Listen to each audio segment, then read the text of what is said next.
You've tuned in to the Crispy Noodle Podcast. You realize what you've done? With Rich Liebig. The real gangster plays his cards, right? And Michael Costanzo. What was that you just read? Let us be the Crispy Noodle in your vegetarian salad of life and boring news. Good times, noodle salad. The point is, you now have the ability to be happy. And now, here's Rich and Mike on the Crispy Noodle Podcast. Woo! Hey, how you guys doing? What's up, everybody? It's time for this week's episode of the Crispy Noodle Podcast. Let us be the Crispy Noodle in your vegetarian salad of life and boring news.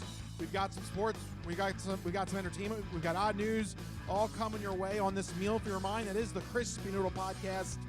Let us begin the show, dive in. We've got a lot to talk about, but before we get into all of the news headlines, Mikey, my friend, how are you doing? How is Costanzo country holding up as we enter the brave month of June? Yeah, it's what a brave month it is. It's been quite hot out. It's all over the place. It's hot, it's sticky, and then like yesterday was nice and cool, and now we're going back up to hot and sticky. At the nights, it's like still going down to like the 40s and 50s. It's all over the place. Yeah, but no, so far so good. I'm still neck deep in Ghost of Yote in terms of entertainment properties that I've been partaking in. Let me see. What else happened? We got our first pool day of the summer, which was nice. I see you got your dinosaur shirt on. Yes, of course. You stupid fucking dinosaur! Get the f*** out of here! So you know that means I need a dinosaur fact. Yeah, or else Nicki Minaj is going to be very upset. That's right. I need a dinosaur fact for Nicki Minaj. And this week, off the top of my head, I have something about Velociraptor and Deinonychus for everyone here. So I'm wearing a Triceratops, but this has nothing to do with Triceratops. The fact that popped in my head about Velociraptor and Deinonychus, or Deinonychus, people say it differently.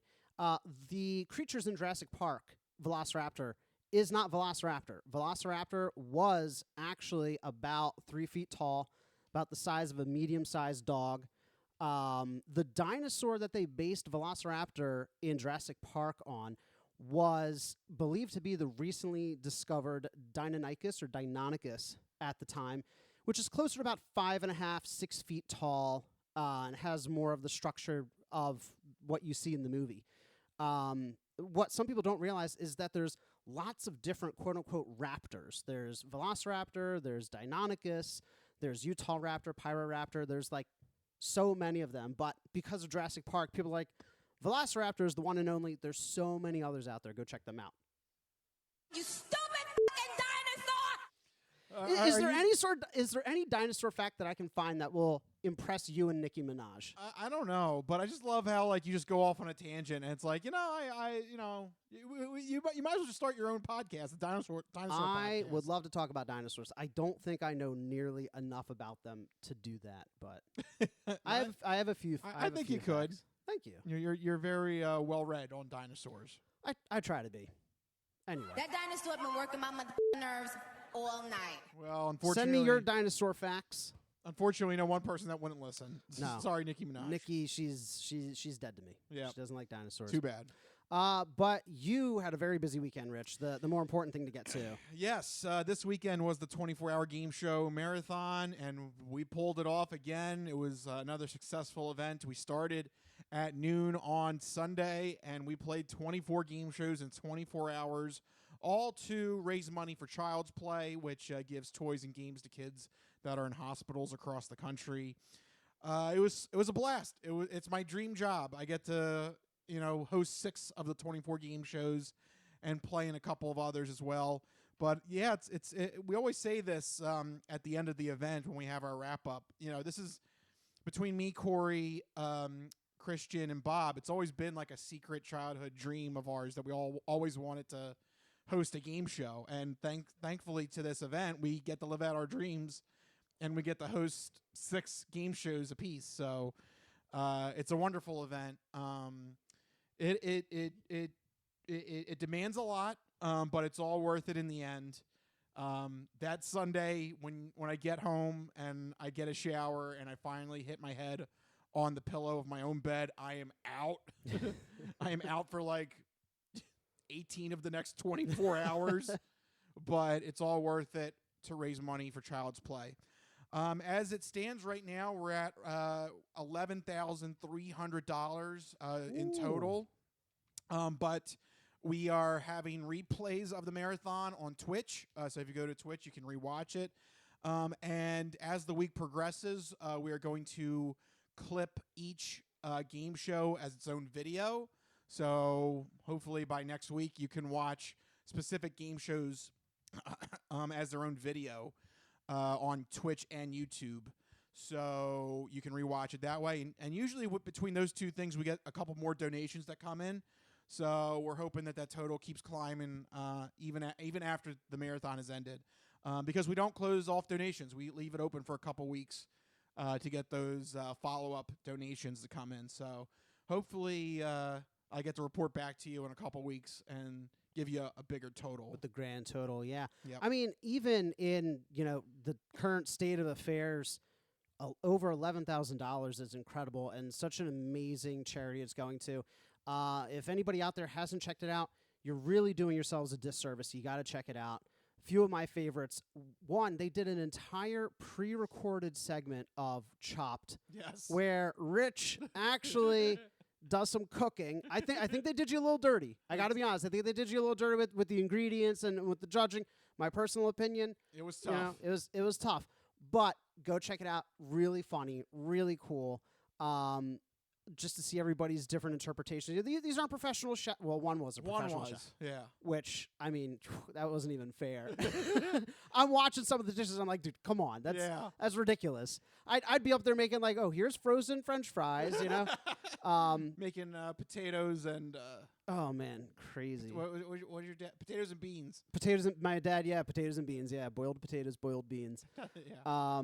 So that's... that would be the Frank Costanza special. Yeah. So that was a really good one that I checked out. Another really good one that I checked out that Rich hosted was Argumental. Yes. Which is a little bit of a different take on a game show. It's more of like a debate kind of scenario. Some really interesting topics, some funny ones, some ones that really get you thinking. A lot of them entertainment focused. So fits right in with the vibe of our show here. So go check it out. Go donate. Like I said, every year it's fantastic. You guys have raised so much money for such an amazing cause, and it's just go check out the videos. They're really good.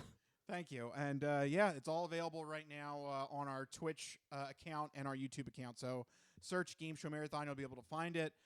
Or just go right to GameShowMarathon.com. You'll see all the links there as well as the link to donate, the most important link. So make sure you get those last-minute donations in as we try and make that final total a big one for Child's Play before the month ends. Okay, so that's what I did this weekend. You're good. That's all I got. You had your pool day. I had my pool day and dinosaurs. What more could you ask for? Yeah, that sounds good. All right, then, without further ado, should we go right into some headlines? Let's get to it. All right, our first batch of headlines revolve around sports. So let's kick it off with the Sports Sampler.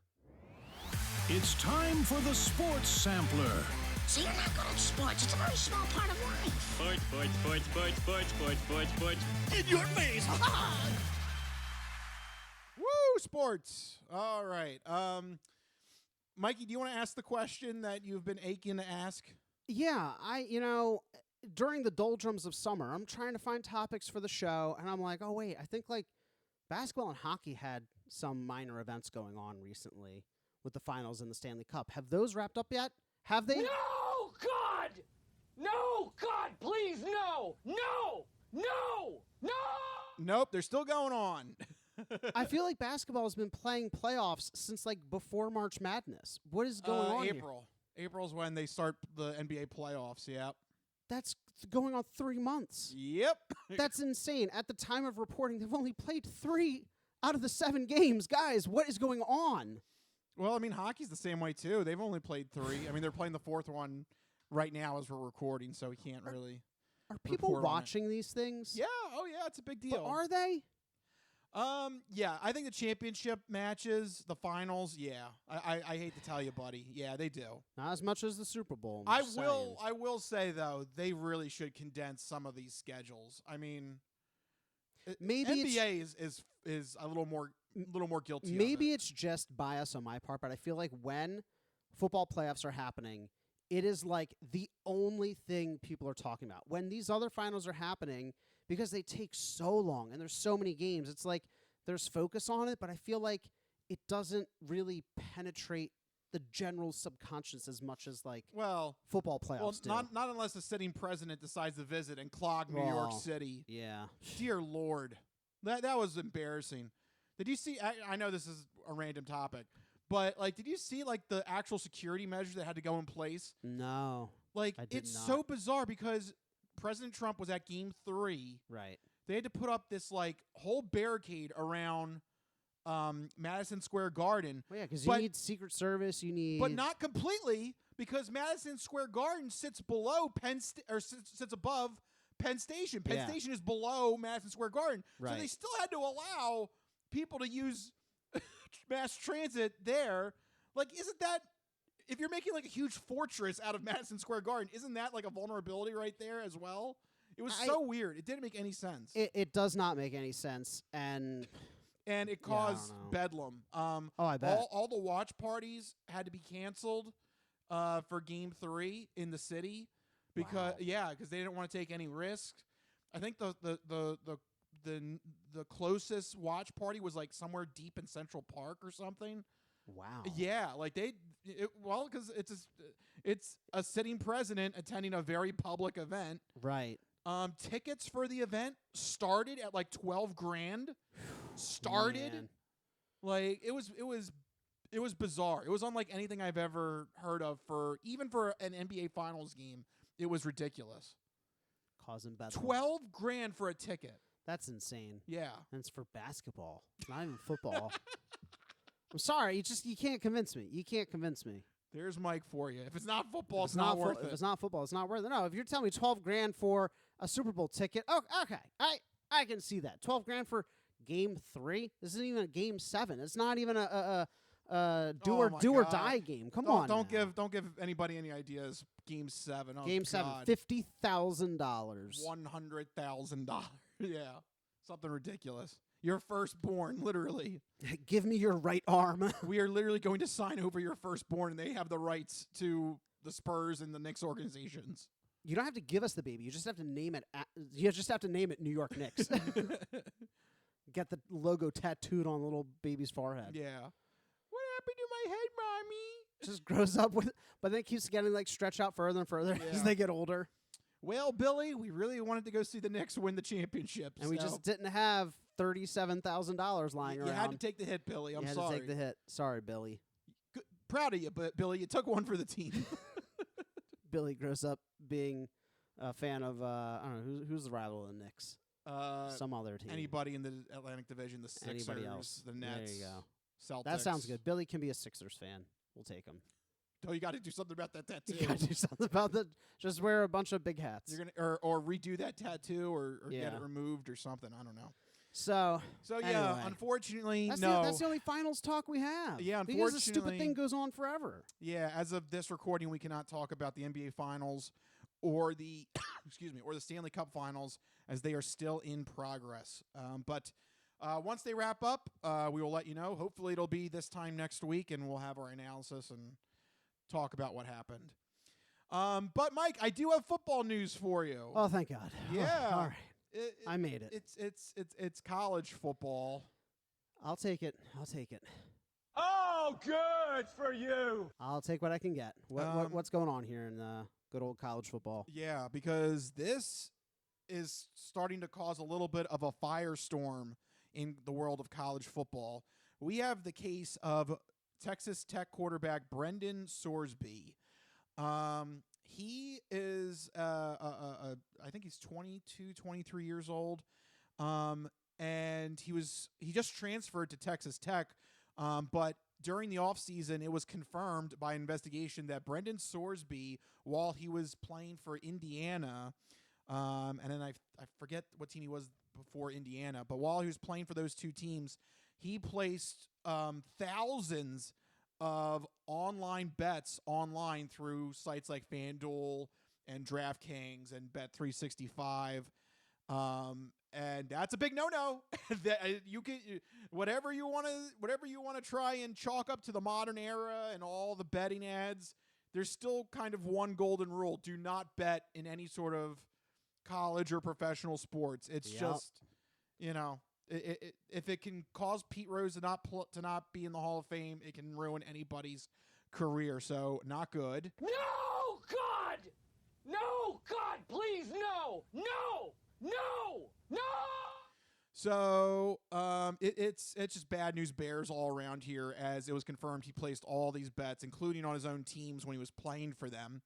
The NCAA decided to suspend him for the entire 2026 upcoming season, but he filed a request for an injunction. And this case is just weird when you look at it with a magnifying glass here.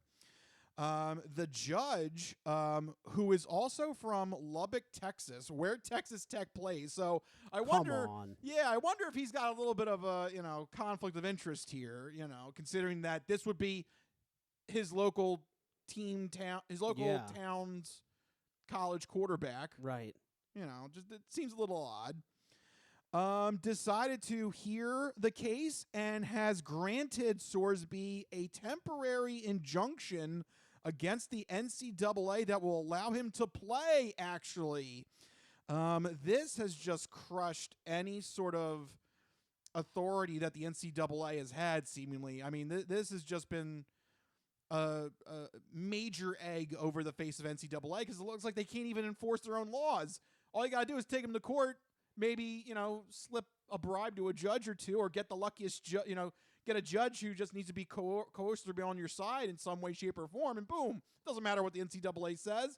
We can have the legal courts take you on, and boom, you won't win. Yeah, it completely undermines their authority, and I mean, it kind of just opens a can of worms where kids can now kind of do whatever they want, right? Just take them to court, like you said. Yep. And Sorsby laid the tear-jerker story here, claiming that he recognizes that it was a full-blown addiction, and says that in some way, shape, or form, he has been in rehab to treat this addiction for the last 12 months or so. So, I mean, I get it. That's tough. That sucks. If it is an addiction, and he's doing the right thing, trying to go to rehab. But the other right thing is actually taking full accountability for it and accepting the suspension. Here's the thing that frustrates me. Sorry, I know I'm getting ahead of things by jumping in here, but I got to get this off my chest. If you take the real world example of this, which would be akin to what? Insider trading? Yep. You are fired. You lose your job. You are fired and you are blacklisted. You are blacklisted depending on the industry and what level we're talking about. In some cases, if you're Martha Stewart, you go to jail. Yeah. And this kid gets a 2-game suspension. Oh, yeah, I didn't get to that Oh, point yeah, yet. sorry. Go ahead. So, I'm jumping the gun. Yes, you did. So the judge who heard the case and I guess believed either the sob story or just really wants Texas Tech to do well this season, only issued a short 3-page decision saying that, quote, Sorsby would suffer probable, imminent, and irreparable injury to his career if he were not allowed to participate in college athletics in 2026, and only issued a mild punishment of sitting out the first 2 games, the first one against Abilene Christian, who cares, and Oregon State, So there you go. That's what you're alluding to there. Because of the judge's wonderful decision here, a indefinite punishment has now been reduced to only a 2-game suspension. The NCAA has already filed to appeal the decision, and then get this: the same judge has only offered an appeal date of February 8th, 2027, which would be 2 weeks after the college football season ended. So that seems very that seems very directed to me. Yeah, that seems a little interesting, huh? No. It's not at all what you think. Oh, it's exactly what we think. It's exactly what we think. I mean, it's highly this is highly dubious that the judge was from Texas. The same town. The same town, right? Believes this sob story, reduces the sentence to almost reduces it to almost nothing. 2 games. 2 games. And then the cherry on top. Oh, of course you can appeal. Just after the season, when he's already played and is preparing for the draft at that point. Yeah. I mean, so what are the consequences? What are the consequences? Say he doesn't get to play against Abilene Christian. Oh boy! It's not. Basically, he's giving him a longer off season to be better prepared for the other 12 games that they play.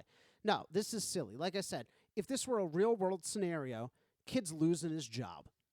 He's potentially blacklisted. Well, I also want to say. Oh yeah, go ahead. Yeah, sorry. Further to this point, talking about his career being damaged, remind me, what is the term we give to students who play sports in college? Student, athlete. Not athlete, student. I'm a big proponent of student first, athlete second. It's in the freaking name. Your career is not football. You're not majoring in football. You're majoring in, whatever your major is. And I know people out there, critics, going to be like, oh, Mikey, grow up. Don't be so naive. He's there to play football. Yeah, I know. But you know what? Okay, he's there to play football. If he's going to perform illegal activities in his chosen field, then he should reap the consequences of those chosen activities, right? Yeah. I mean, you can't have your cake and eat it too. Pick one. Yeah, and I just want to mention, too, it does say in the NCAA rules, any player who gambles on their own team or another in their athletic department will not be allowed to further participate in college athletics. It is clearly in the rule books. Yeah. So you mentioned real world consequences. There actually might be some in this because according to ESPN, members of the Big 12 Conference, where Texas Tech plays in, they are looking at boycotting and potentially canceling games involving Texas Tech.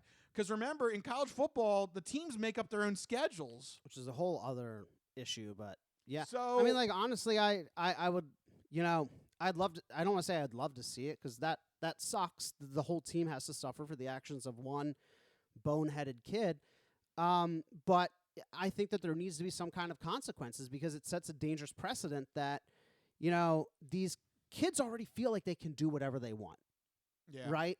And now you have the legal system, the judicial system being like, yeah, no, you can do it. Don't worry, we got your back. Yeah, we need you to play. We need you to play. Money, money, money. At what point do we stop handling these young men with kids' gloves and hold them to the same standards we would hold non-athletes to?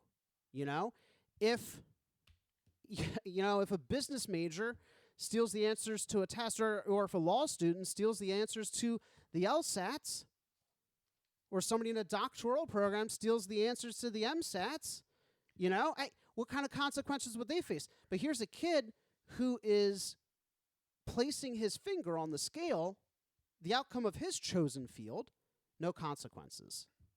I would just love... it probably won't happen like this because it would require so much coordination, but wouldn't it be funny if we could somehow get all of the teams that were scheduled to face to boycott Texas Tech and sorry, Texas Tech, you literally don't have a season. Nobody's going to come play against you. So what happens in that case? They just go 0-0? Just 0-0? So does that mean they technically have a perfect record? Does it count? I don't know. How does that work? But you don't have any wins either. It's a winless season too. What happens if what if they bribe one team to play them? What happens if Sorsby bets on the game and says, "Don't worry, Abilene, whatever the school is, Abilene Christian. Yeah, don't worry, Abilene Christian. I'm not playing, so it's not illegal if I bet on this game." And so you play us, and they play one game, and they win that one game, and then they don't play any other games, and they're 1-0. What? So automatically they make a bowl game, right? Because of the rules. Their perfect record. I don't know. I guess it depends on. It's a perfect record, Rich. How are you not going to let a team into a bowl game if they have a perfect? This is why college football sucks. It sucks. There's no consequences for these kids. The playoff system sucks. Are we You only have to going have back- 1 foot inbounds to make a catch. It's chaos. Are we going- It's anarchy. Are we going back to? No, I'm just BSing. Yeah, I already forgot the name of the team. Yeah, that went 33-0 in college basketball. And we all had the debate about. We had the debate: should an undefeated team be allowed into the? Yeah. Yeah. Are you going back to that? No. But I mean, on a serious note, what's your read on this? I mean, like, should there be consequences? Should there not be consequences? Absolutely. This really reeks of just insider coordination. I mean, come on. Out of all the judges in Texas, Right, one from you- Lubbock, yeah. You pick the one that on. lives in the town that the college is in for the dude. Like, Texas is a big state. We couldn't find it. I got another goddamn judge somewhere. And then on top of that, specifically setting the appeal date for weeks after the season ends. Come on. Yeah. I mean, how more blatant FU. can you get? That's basically an FU. At least make it like a random, like week 13 of the season. Even that would be more believable. How about just make it during the national college playoff? I doubt Texas Tech is going to make the national college playoff. You never know. I mean, Maybe the judge might step in. I hereby declare I force them to be the number 10 seed. Well, the NCAA clearly has no power. Yes. So yeah, let's They've get to, completely castrated the NCAA. let's get to the actual ramifications of this. This makes the NCAA look like fools. Yeah. Because now it's like they can't even enforce their own rules. All they got to do is have one of these hot shot kids who's making millions of dollars on NIL and all these licensing things that they are allowed to do now in college, bribe a judge, or excuse me, coordinate with a judge. I don't know, however you want to phrase it. And there you go. You get whatever you want to, because all you got to do is countersue, and you'll get your way. So yeah, it really is. Honestly, that's a pretty good way to put it. They castrated the NCAA on this. You know, it's crazy because I was always in favor of paying college athletes, paying student athletes, because, you know, they're putting out a product that makes these schools tens of millions of dollars. I think that they should get something. I don't think they should get millions of dollars. I don't think they should get enough money to, you know, levy the judicial system as a weapon against the NCAA. You wanted them to get something, but now the faucet is stuck on. Now they're getting everything. They knocked the freaking handle off the tap, and it's just running continuously. And you can't put the toothpaste back in the tube now. No. Because how do you claw it back? How do you say, oh, never mind, we messed up, you can give us that money back? The cat's out of the bag. Boy, I really hate to say this, but call Chip Kelly up. It's Super time. League time. It's time. The NCAA can't run college football the way it needs to. There needs to be a separate Super League. It's time. And they need to have they can have their own enforcement. They won't have to be lobbied with, they won't have to be bogged down with whatever, individual colleges say or conferences say or anything like that. It needs to be a separate body. Chip Kelly was right all along. But this doesn't fix the this particular problem, though, does it? Because if you establish a separate league, yeah. Well, you could still go to a judge, though. No. You establish a separate league like the NFL. It would be. See, the problem with NCAA right now is they have to answer to colleges and conferences and all this stuff. If you establish an independent separate league of the 60 whatever best football programs in the country, then you can initiate like your own contracts and your own forms, like, hey, to join this league you must follow A, B, C, D, E, F, G. So I see what you're saying. They need to more strictly codify what these. But I mean, could they still not go to a judge? Like, I mean, hypothetically, I guess NFL players could go to a judge to get relief and appeal these things. I guess if anything's possible, sure, but at I least guess the barrier would be there at first when you want to be a part of this Super League. As a legal entity, they might carry more weight than the NCAA does currently. Right, and you're going to sign away more of your quote unquote freedoms here, like gambling, like being able to, Well, because for your example, if there was another separate legal entity, maybe the player gets relief, gets an injunction, so maybe then this legal entity then takes action against the program, the organization.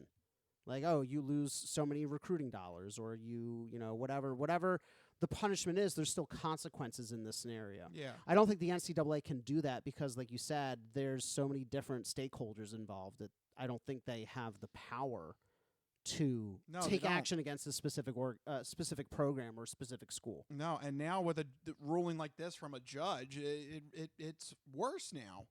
I mean, what actually can the NCAA do? They really can't. They can try to maybe they're gonna have to try to appeal. This is this whole situation is ridiculous, and it's very disheartening. I think that at the end of the day, they're doing such a huge disservice to these young men. You're teaching them right now when they're 22, the world is their oyster, that they can get away with anything. This is going to create this mindset of, this invincibility complex and this idea that they're not beholden to people. They don't get consequences. Like, it's a really scary, slippery slope. Like, larger than the sport, like, you're doing a disservice to these young men who are at a pivotal point in their lives by just putting on kids' gloves. I sound like it's such an old person now. The kids have it so easy nowadays, kind of thing. I don't think so. And the worst part is we are seeing some ramifications of this. Why is every NFL player lately speeding like 100 miles per hour over the speed limit? We've seen like 8 cases in like the last couple months. Another perfect example right here in our own backyard with our Georgia Bulldog players that we love so much. We had the story about Nolan Smith speeding, obviously teammate of Jalen Carter, who had the whole issue with speeding in college, and his race led to somebody getting killed. It's another example of how, especially in the southern schools, these student athletes are treated with kids' gloves. Yeah, they're like, "Oh, that's the star on the Georgia Bulldogs defense. Don't worry, get out of here. You're not going to be able to play." And their argument is always, "Oh, they're damaging their career prospects would be damaged. If I did something crazy like insider trading, I'd get fired, and nobody would care about my career prospects." Let me also, not only just do Philly players, but let's attack San Francisco. Brandon Ayuk is right now, he's a warrant out for his arrest. Yeah. He was speeding 100 miles per hour around Levi Stadium, and he still hasn't addressed it. What the hell? Like, this coddling, this bowing down. It is a noted problem of college football players. It's growing tenfold and blooming in the NFL. Yeah. And you're getting these players that are just doing dumb stuff. Yeah. It's ridiculous. You're absolutely right. It's always been an issue, and I feel like it's only getting amplified as time goes on. Now you're going to see in the next couple of years a further amplification of it, because not only do we have the coddling, but now you have the money and the coddling. Not only do you have the money and the coddling, but now you have the money, the coddling, and now protection from the judicial system. Yeah, if you find the right judge. Rich, go back to 21-year-old Rich Liebig. If you had millions of dollars, you were the star at your school, you know that you can have judges side with you if you do anything wrong. I mean, you're running amok, right? Oh, I'm running amok. I'm doing whatever I want to do. Yeah, running around Philly. That would have been bad for me. I was actually in Philly. Yeah, you were.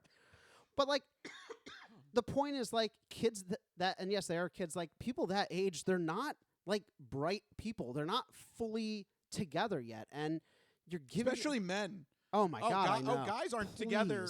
Guys are not put together until 25. I might not even be put together still at the ripe young age of 30-something. Right up yeah, some of them. Van Buren boys.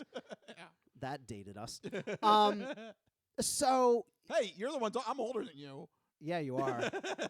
I'm a spring chicken over here. Yeah. Rich is old man Liebig over there sitting on his stoop with his shotgun and his sweet tea. Get over I put you all the way in South Carolina. Yeah.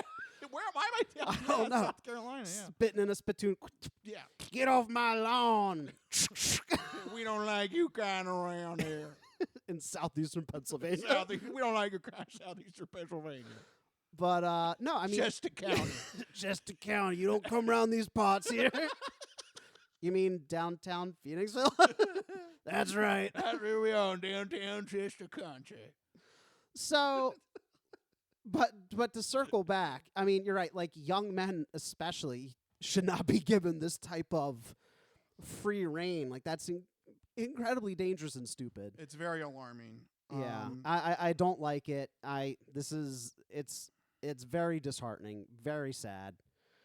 So, Also, I'm reading here he wagered tens of thousands of dollars. Yeah. How about that? How about that being a sign? How about don't give the kid thousands of dollars to bet on? I'm in my 30 ... and I don't have tens of thousands of dollars to just bet on college games. Like, somebody having that much power that young, I feel like is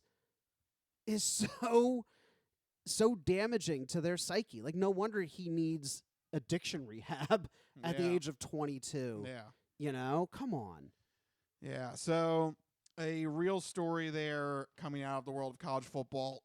Not very, excuse me, not very good for the look of the NCAA right now, with Brendan Sorsby apparently coming back after a 2-game suspension now, because That's crazy. the judge has decreed it so.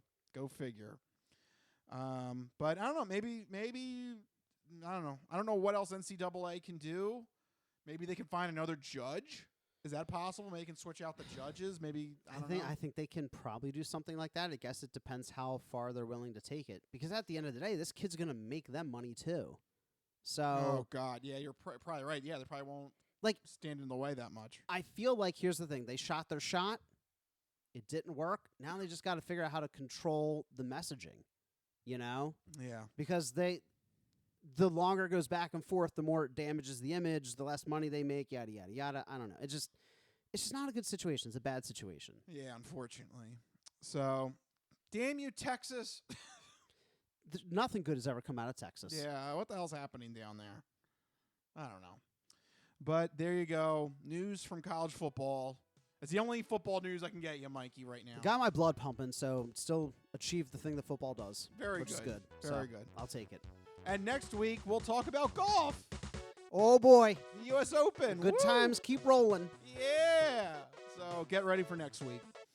All right, but for right now, we're going to take a quick break and end the sports sampler there, but don't go anywhere because we still got the entertainment entree as well as the non-fortune cookie odd news all coming your way when we return. This is the Crispy Noodle Podcast. We'll be right back.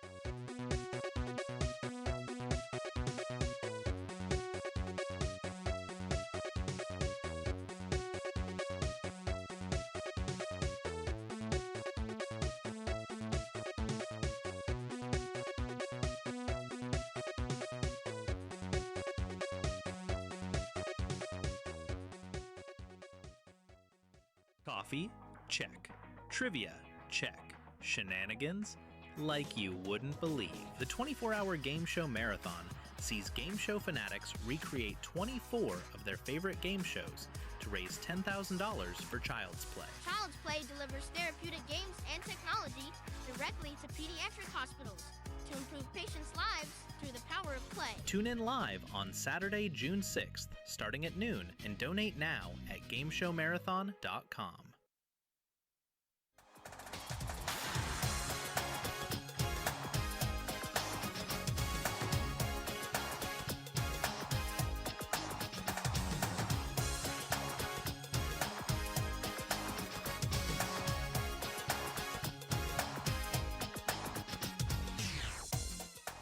Oh, yeah, we're back here on the Crispy Noodle Podcast.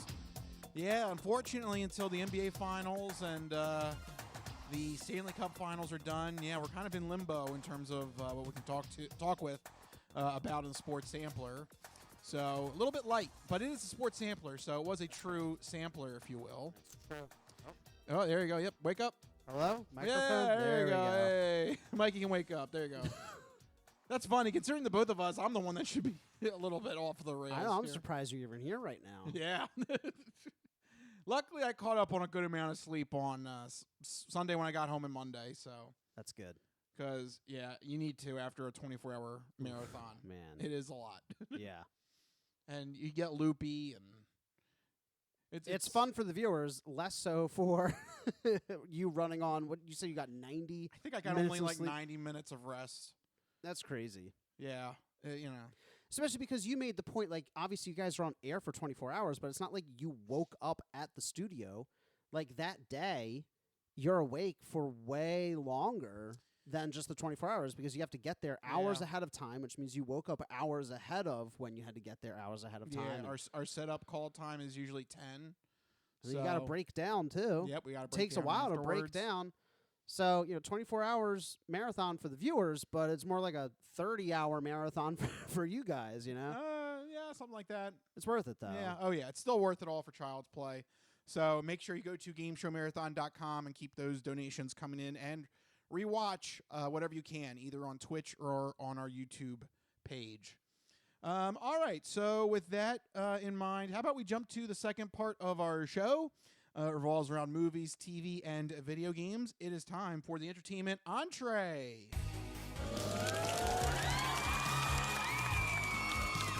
This is the entertainment entree, featuring news in movies. The Simpson guy writes to movies. Dear Die Hard, you rock.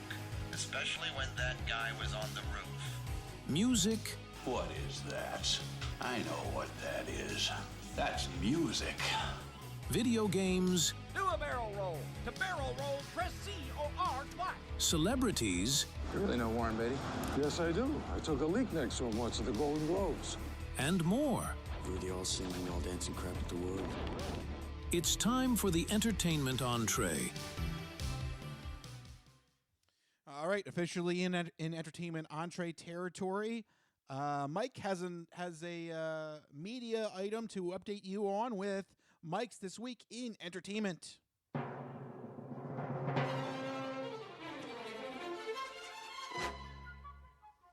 All right, Mikey, what should the people keep an eye out for this upcoming weekend?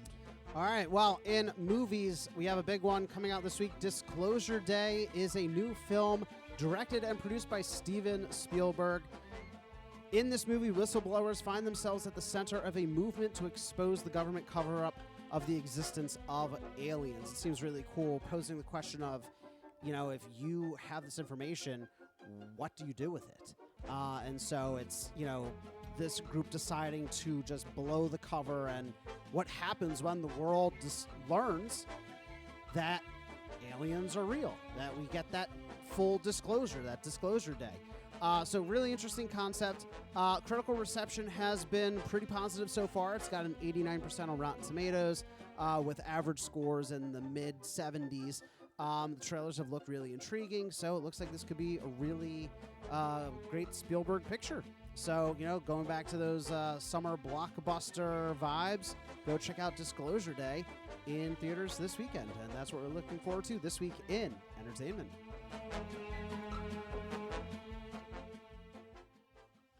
All right, that sounds like a good watch. Yeah, I think it's a good one to get the blockbuster season started because I recently looked up tickets for The Odyssey in 70mm IMAX. Ooh, I bet you it's expensive. You want to take a stab? 40? Are you talking per ticket? Yeah. Just about. 2 tickets to 70mm IMAX was $70, and that's not including, sales tax yet. That's including the tickets, the convenience fee. I was getting ready to buy them, and I, get to checkout, and I'm like, look to the wife. I go, Jordan, I don't think we can go see this movie. This is $70 without tax, and then God forbid you want a bottle of water and popcorn to share. That's a triple-digit movie outing. That's insane. Yep, it's ridiculous. It's so. And they say movie theaters aren't killing themselves. Oh yeah, man. I understand the production has to make back its money, but $70. Yeah, also, there was like another weird stat that was like, I forget now I forget the actual number, but it was like Christopher Nolan shot the whole movie on IMAX. So yeah, like the actual like. I feel like, am I going to get a good representation on regular screens? But like the actual film reel of it is like massive. Yeah, like it's like bigger than this table. Yeah, like how's a regular like projectionist supposed to like get that ready? Yeah, right. Job description: must be able to lift 60-pound reels of film by yourself. 100-pound reels. 100 pounds. Yeah. Yeah. It's just it's crazy out there. So I probably will not be seeing that one in IMAX, but maybe I'll go check out Disclosure Day in theaters this week. But we're staying in the world of movies and big studios because we have some important updates on the Paramount Warner Brothers Discovery acquisition. Whew, they are hitting some major roadblocks here. With a couple different stories all happening at once. So first, real quick, get this one out of the way. This was just coming across my desk today. UK antitrust officials have officially opened formal investigations into the Paramount Warner Brothers Discovery acquisition. And I know who it's coming from because I backtraced it. So that's actual audio from one of the investigators. They're at it. They're back tracing it. So the UK is on the case. Here in the States, though, several states, including both California and New York, are preparing joint antitrust lawsuits to block the acquisition. So we got legal trouble here in the U.S. too. Can't let you do that, Star Fox. I mean, honestly, I do love this vibe of the whole world. Like, no, we got to stop them. Honestly, yeah. If they can put some damage done to it, I wouldn't be against it. And here's the real issue. You know, even if these legal proceedings end up not leading to anything, there is a very crucial financial issue here for Paramount, because I don't know if anybody remembers the reporting we did earlier. Paramount, as part of their deal, must pay a quote-unquote ticking fee that after a certain date, if the deal has not closed, in this case September 30th, Paramount must pay shareholders 25 cents per share every quarter that the deal has not closed, and that will start ticking on September 30th. Yeah. So these legal proceedings can go on for months and months and Yeah, months. you know what? It's like one of those. It's like one of those movie tropes where it's like, I don't need you to win. I just need you to like keep running the clock down. Yeah. Keep distracting them. This is purely what do they call it? It's a siege. It's a siege. They're just trying to outlast them, right? Yeah. So it'll be interesting to see How what much happens money? there. How much money does Paramount Plus have to burn? Yeah. From Saudi Arabia. 25 cents per share every quarter. I don't know how many shares there are, but I feel like that's going to add up pretty quickly. Yeah, I think it will. Because if it doesn't close by the end litigation. Litigation. Let's do it. It's the only time in my life that I'm like, yeah, go get them. Yeah. So, you know, Godspeed, UK antitrust officials and the state attorneys for California and New York. I assume other states are joining in as well. It seems like it's going to be a whole big effort. We'll have to see how deep the Saudis' pockets are to fight these multiple legal battles in multiple countries. So I personally like this movement. Paramount, however, does not. Because on the flip side of the coin, Paramount has accused Netflix of a fear-mongering campaign. There you go. That's the fear. That's the fear. That's the fear. There's the fear. So wait, did you read these quotes? So let me read these quotes. Here's what Paramount's top lawyers said. They said, quote, Netflix's panic-level response and scorched earth campaign to try and poison regulators and other stakeholders against the transaction shows just how seriously Netflix takes Paramount as a scaled competitor. According to reporting from Variety.com, this was in response to the International Brotherhood of Teamsters, who submitted a white paper to the Justice Department back in March, basically urging the Justice Department to block the merger. They didn't think that it was good unless substantial and enforceable safeguards were put into place.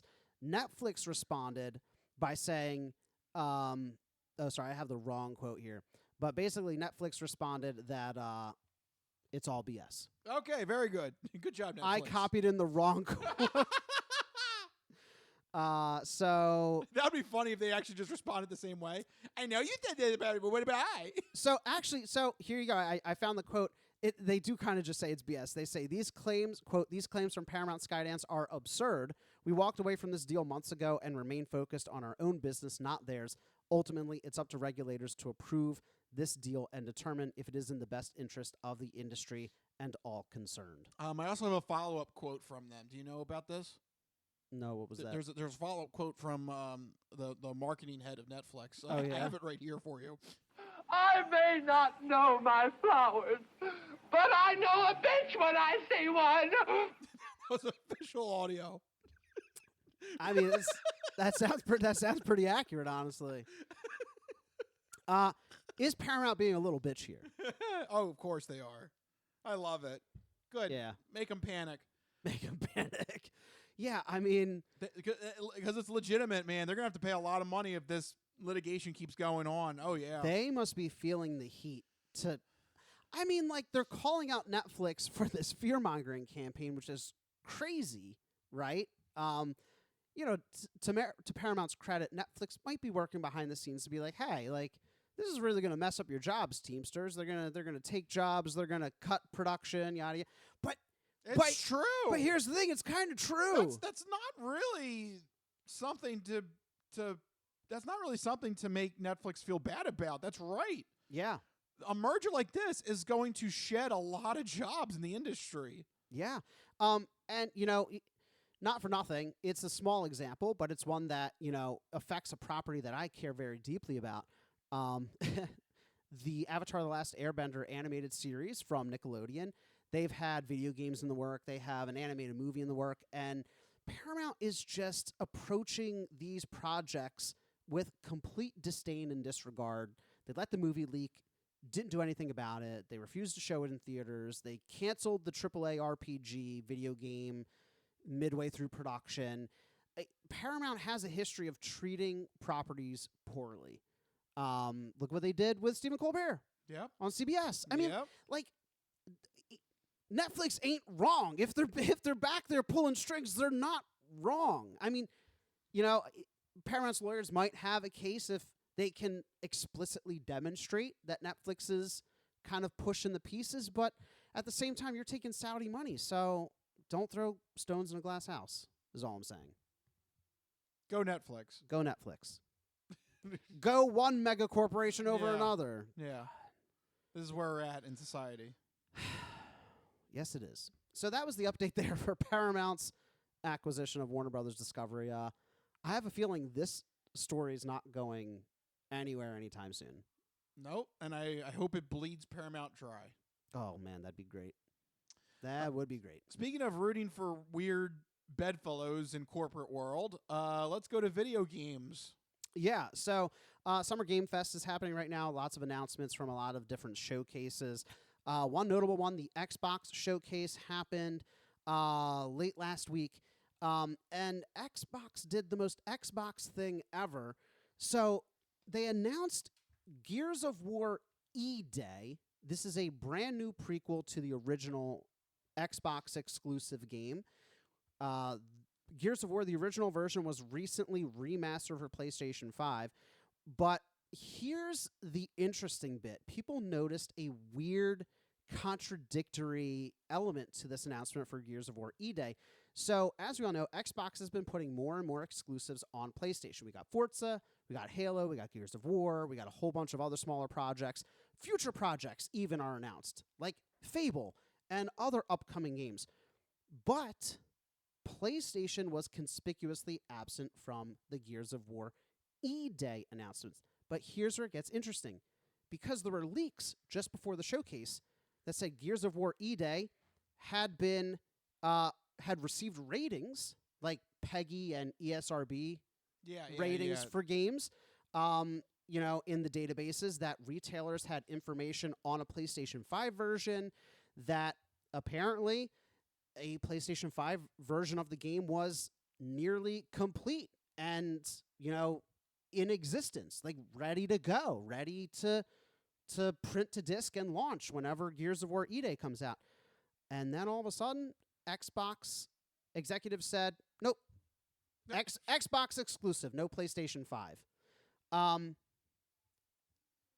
People online are saying that this was a last-minute decision, as evidenced by the fact that there were trailers that still showed PlayStation 5 branding. Like at the end of the trailer, it says available on, still had PlayStation 5 branding, but then those trailers were removed and re-uploaded with it removed.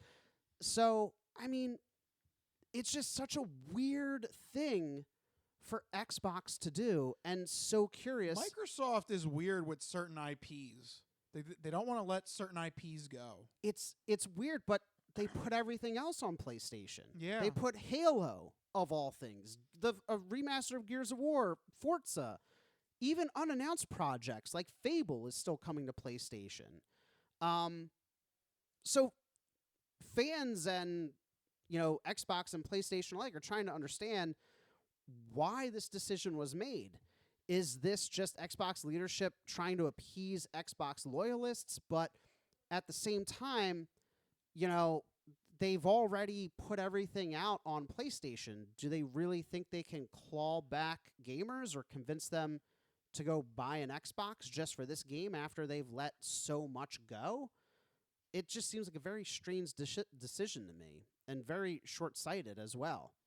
Yeah, it definitely is contradictory to things that they were saying, leading up to this.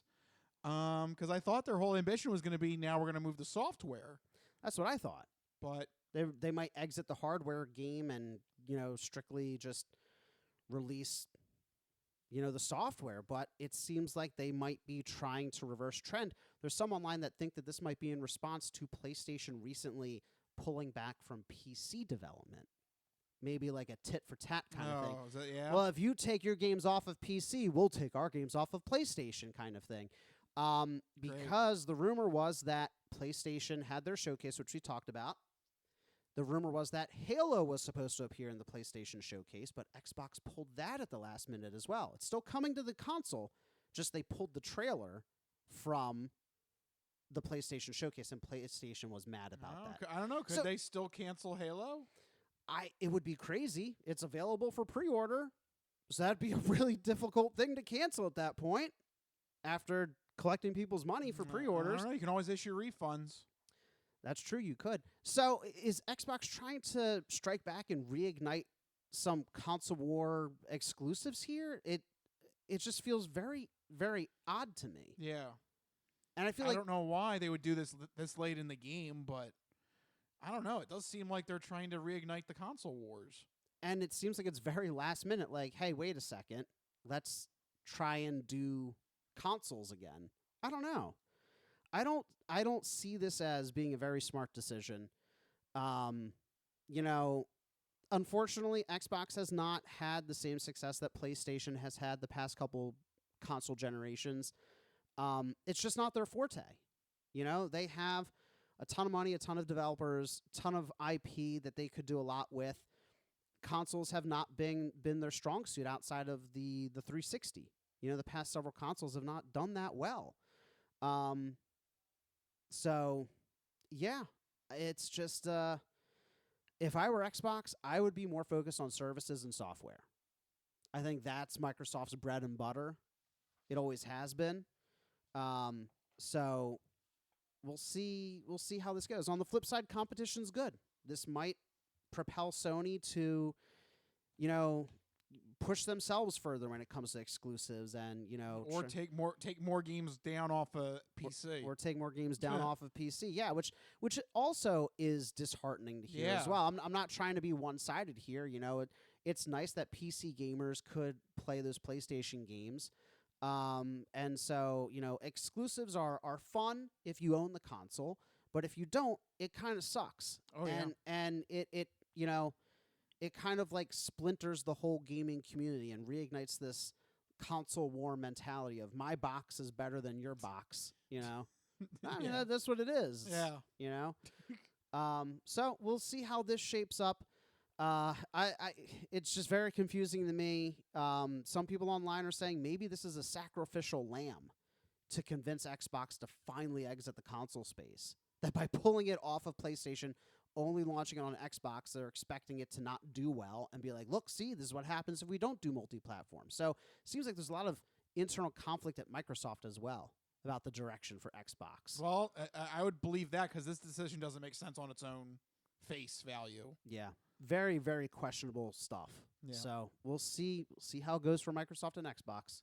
Speaking of questionable decisions, oh boy, it's a great transition into our final segment, the non-fortune cookie odd news. Snack time!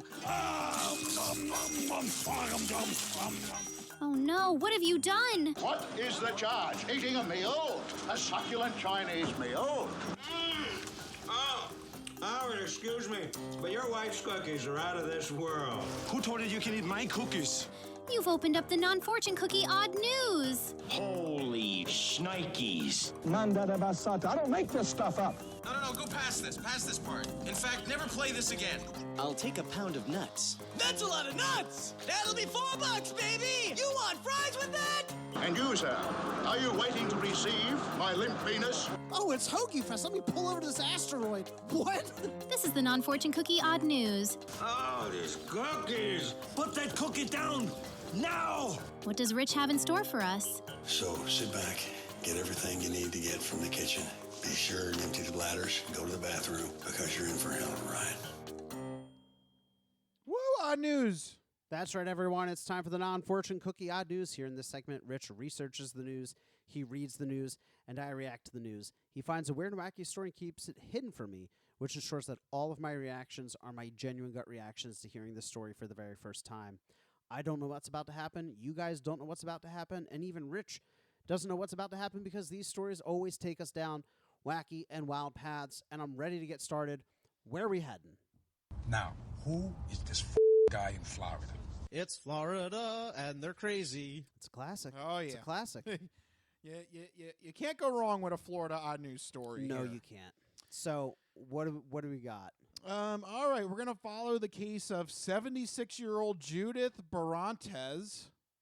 Okay. 76? 76. Yeah, she should be a 76ers fan. 76. Just because she is the age? Yeah. Okay, sure. Why not? 76-year-old Judith Barantes.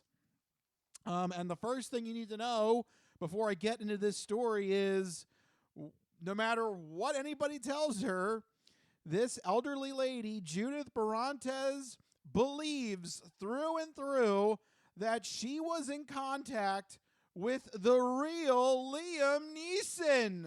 Do some improvisational comedy. I can't now, Liam. It's about time. Let's do some improvisational comedy now. Oh, yes, do some improvisational comedy now. Okay. I love that bit. That's one of Ricky Gervais's skits. I love that. Yeah, apparently.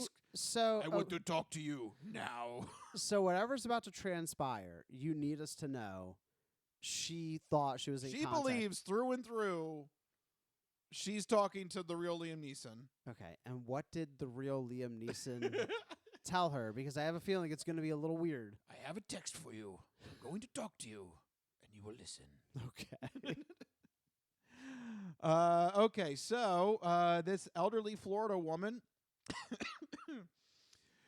So first of all, this elderly Florida woman claims that she has been talking to Liam Neeson this whole time. God, is this a Nigerian prince scam kind of situation? Close. Oh boy. Okay.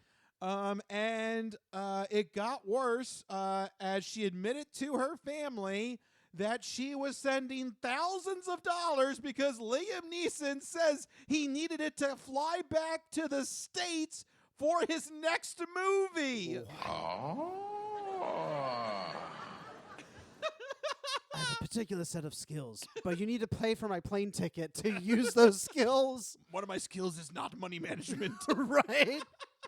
I don't know how to book a flight. What? Come on. I have a lot of skills, but one of them is not going on kayak.com. Oh, no. So, lady, no. So, yes, she claims that she sent thousands of dollars to the real Liam Neeson to her family. This happened on Wednesday evening. That is when a daughter and a male relative confronted Miss Barantes and asked for her phone to see the messages. Oh, no. Yep. And that is when Judith became outraged, saying, "How dare you question my sanity?" and threw the phone at the daughter. Yeah, just bam. Had enough of this. Oh, boy. I'm gonna fucking kill you, motherfucker, old style. You make me issue my ultimate force! Because, no, they have a right to question your sanity. Because, take a step back. Liam Neeson. Movie star. Celebrity. Star of the Naked Gun. Star of the Naked Gun. has an agent, has contacts in Hollywood. He's a good Irish lad. has his own family and friends. But out of all those individuals, he found her number. Yes. Specifically, this is a woman I can trust. Not my family and friends, not my agent, not the other people who work for me, not any of my Hollywood buddies, This random none of my Florida producers, directors, all the people I work with. This elderly retiree in Florida, she is going to be my savior. She thought that is what happened. Yes. That he landed on her number somehow. Yes. Cool. Okay. Makes sense. So what happened next? I have a very did Liam Neeson show up? I have a very particular set of numbers that dialed you. He's just punching numbers into the phone. Hello, I need money. Hello, I need money. You're the only one that's been willing to talk to me. You're the only one that's picked up. Maybe he lost his cell phone and he's standing at the only payphone left in all of Ireland. Just call and collect with the last of his quarters. Everybody, yeah. Everybody, just any. I started at 0000001 and I progressed to your number. 0000012. He's actually been calling for like 3 weeks straight. People are really concerned. They walk by the payphone, they're like, is that homeless man okay? just a trash bag full of coins. Oh man. Okay, so I've been going through this list.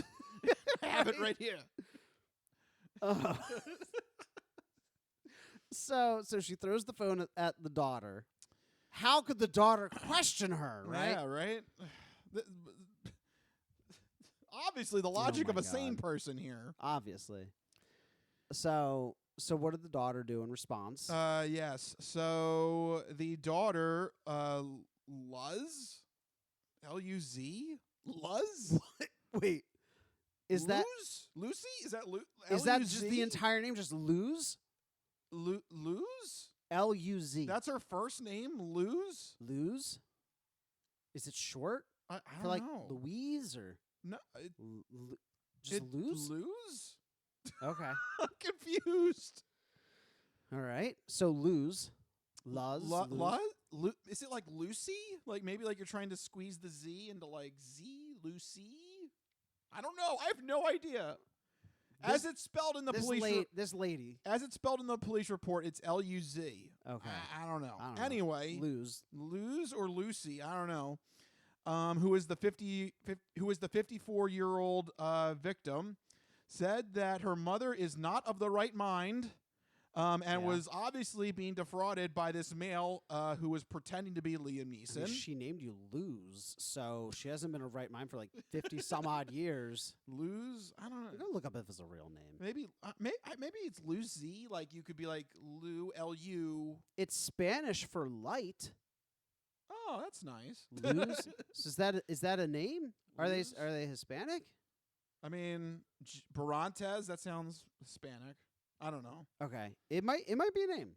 Yeah, I don't know if it's Luz or Lucy. I don't know.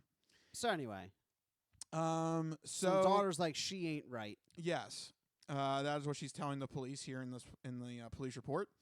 According to the story, after Barantes threw the phone at the daughter, she then ran over to the phone, immediately picked it up, and immediately began texting the person claiming to be Liam Neeson again right away. Mr. Neeson, I need you to use your specific set of skills to come save me from my daughter. And he goes, okay, send me $1,400 in Google Play gift cards. I'll be right there. I'll be right there. That's always the scam, right? Send it to them in gift cards. Send me $1,000 of Amazon gift cards or whatever it is. Yeah. Then the male relative, 50-year-old Julio Barantes. I like to kick, stretch, and kick. I'm 50 years old. Julio told cops that, yes, Judith has been sending thousands of dollars to this number claiming to be Liam Neeson. Oh, Again, even when police were on the scene, Judith Barantes tried to smack Luz and Julio again, saying, "You guys don't know what you're talking about." Oh my gosh. I watched all those movies. This is definitely Liam Neeson. This is definitely him. I know him. I saw him in all his movies. This is definitely him. That's crazy. I love how like she's so convinced. She it's almost like to the level of brainwashed. Like she is. What did this scammer say? Probably just said, "Hi, I'm Liam Neeson," and she's like, "Sold, yep, sold. No evidence required." Yeah, what could I believe you with my whole heart. What? Maybe like a doctored. I don't know what else would make you believe so much that this is the real Liam Neeson. If I got a text message from anybody claiming to be a celebrity, I immediately know it's false. I don't talk to anybody. I barely talk to my neighbors. You're telling me celebrities are gonna start texting me? Are you kidding me? I ignore half my text messages, as most people know. That's crazy. Oh man, I don't know. Yeah, like what? I don't know what proof would make you turn into like what proof would you require? I don't know. A signed birth certificate. Yeah, he's just hanging out. He's hanging out by the phone booth with his signed birth certificate. Two forms of identification and a valid mailing address. I have a particular set of papers. Right. One of them is my birth certificate. Here's my social security card and my birth certificate. And here's a proof of address. He holds up like a water bill. You're like, well, he's got all three. I don't know. That's the guy. Somewhere in here, I have my Costco membership card. Yeah, right. I will find him. What I will show you. What are the forms of identification? Oh man. Yeah, I don't know. I don't know what would not only make you believe it, but also just make you just die hard, make you like. It must have been like an AI doctored photo, like yeah. Here I am, Liam Neeson, holding up today's newspaper, something like that. Yeah, maybe probably like some sort of AI generated. Yeah, went to Chat GPT and was like, make me a picture of Liam Neeson. That looks like a selfie. I don't know. Yeah, and he's holding up a little sign that says, "Hello, Judith." Hello, Judith. It's really me. Yeah. I don't know why I'm imagining like the old like Looney Tunes sign, right? The wooden board with the wooden board in the like, why? What did you run out and like grab it from a fence? Yeah,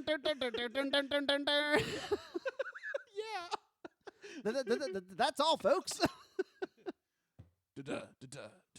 That's all, folks. Yeah, right.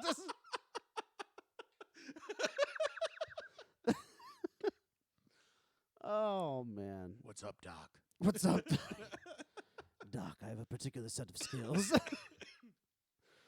Oh man, that poor lady. God, man. I don't know. That She is. just sucks. It's a level of brainwash almost. It has to be like, but to send somebody thousands of dollars, like, I don't think any contact in my phone could be like, could you send me thousands of dollars? I'd be like, no. I'm telling everybody out there that's a contact in my phone. If you contact me like, can you send me $1,000? The answer's probably going to be no. No. My wife could text me and be like, can you send me? I'm like, no.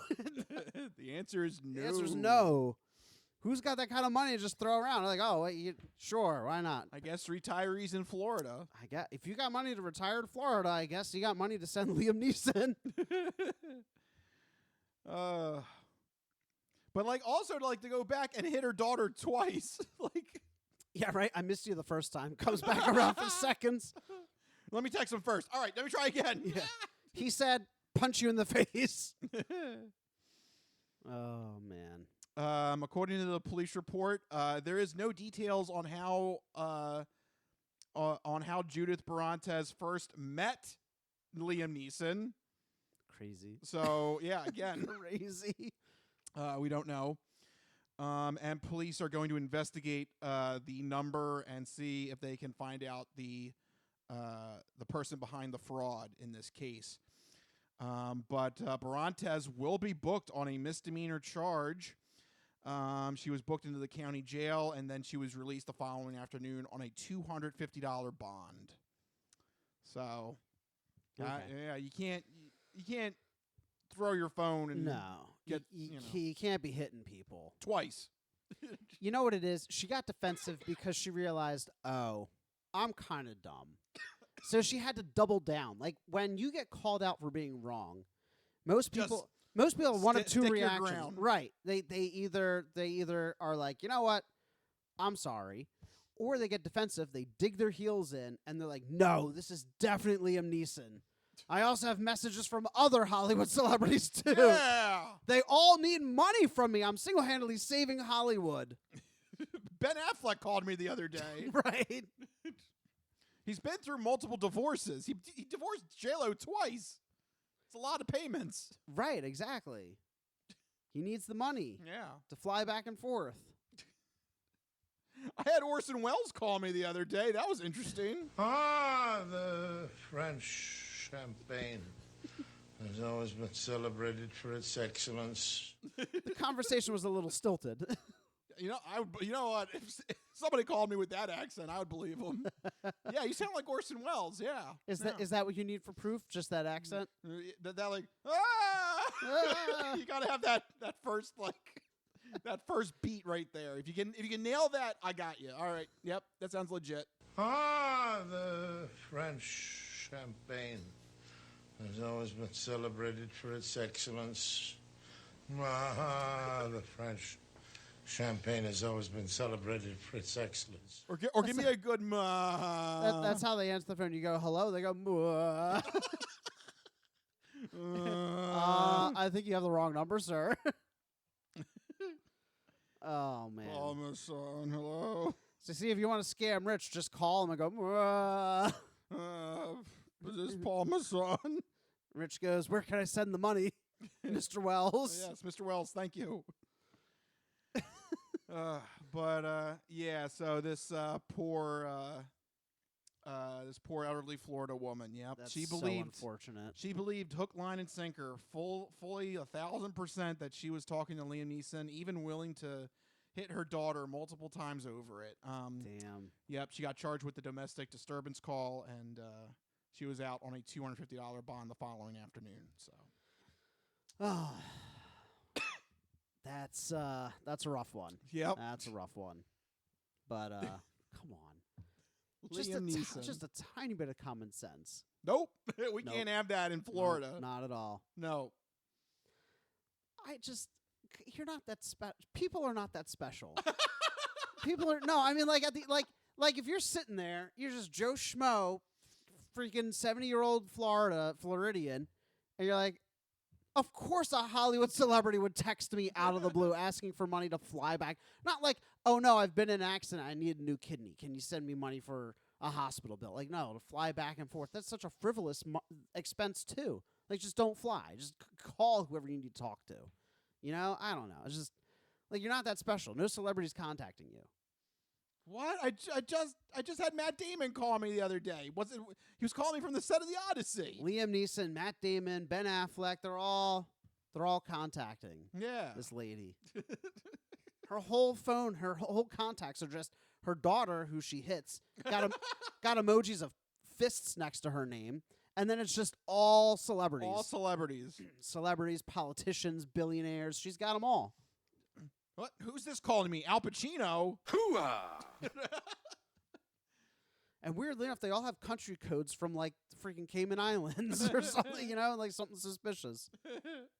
Are you all right there, Al? I'm in the dark here. Oh, no! I'll Venmo you some money. Don't worry. I'm in the dark here. Man, like, I hear stories like this, and I'm like, I should scam elderly people. I should scam elderly people. Like, I should volunteer at, There's a good success rate here. Like, volunteer in an old folks' home. I mean, get their phone numbers between celebrities and what was the other one? The random astronaut. The astronaut, right? The astronaut who needed money because the space lasers and they needed to get to a gas station in space. Oh no, what was it? It was. They needed to get regeneration station. Yes. Mr. Starfighter. Listen, needed to get the regeneration. I don't want station. thousands of dollars from these old people. I just want like like a $50 Amazon gift card, that's or where Starbucks coffee. That's where we get the clip in the beginning of the odd news of you saying it's Hoagie Fest on Mars Hoagie or something. Fest, yeah.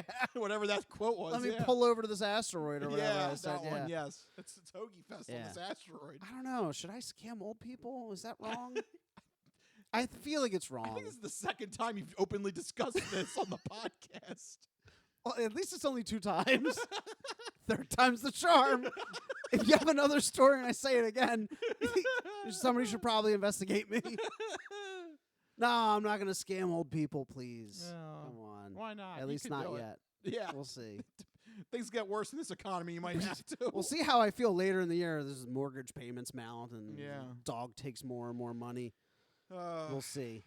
If I start volunteering at old folks' homes, you better watch out.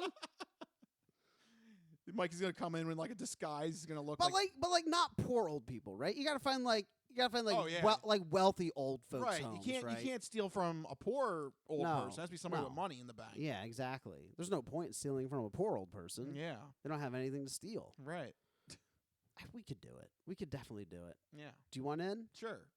All right.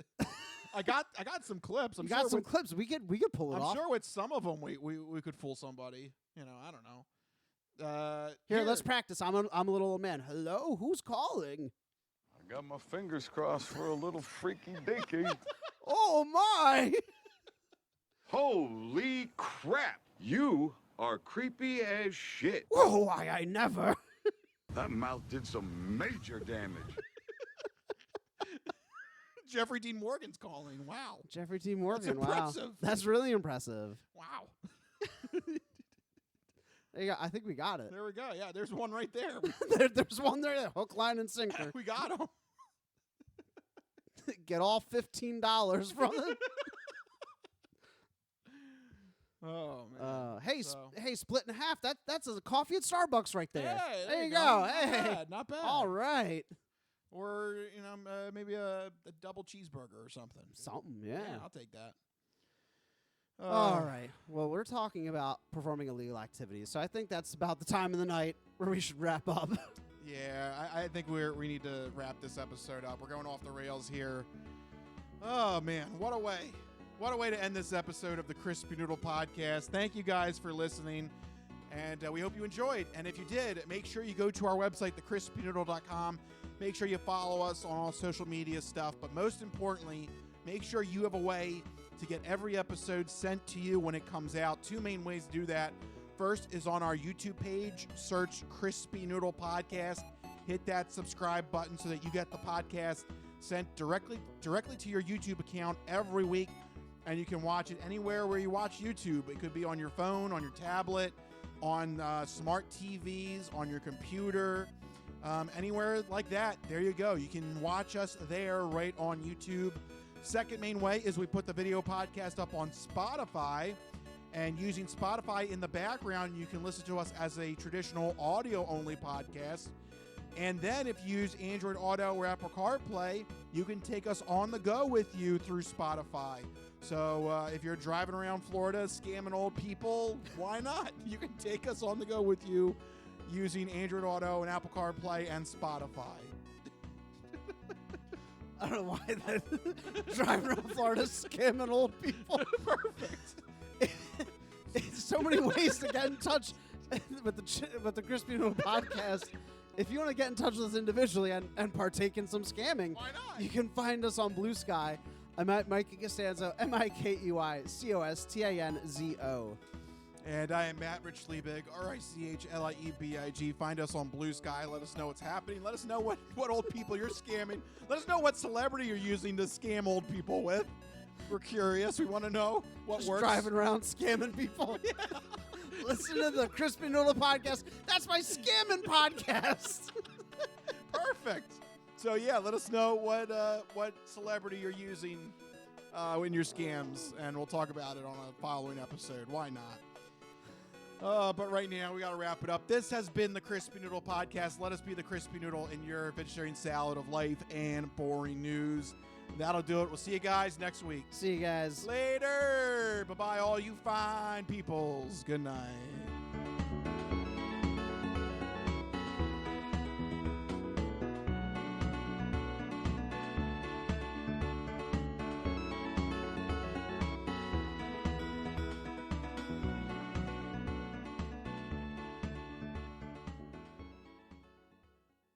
Some of us have great stories, pretty stories that take place at lakes with boats and friends and noodle salad.